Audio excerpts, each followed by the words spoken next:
Pilipinas, lumakas na bilang bagyo o tropical depression ang low pressure area na binabantayan ng Pag-asa sa labas ng Philippine Area of Responsibility.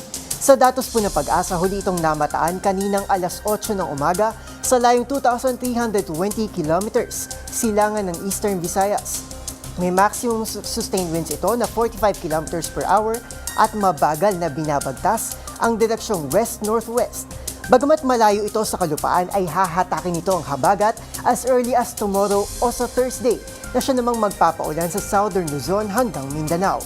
Samantala, hanging habagat pa rin ang nagpapaulan sa Ilocos Region, Zambales at Bataan. Sa nalalabing bahagi ng bansa kabilang na ang Kamaynilaan ay masusulit naman ang maaliwalas pero mainit na panahon. Habang tuluyan ng nakalabas ng PAR ang naunang LPA na binabantayan ng Pag-asa kahapon at kumikilos na patungong Taiwan o China.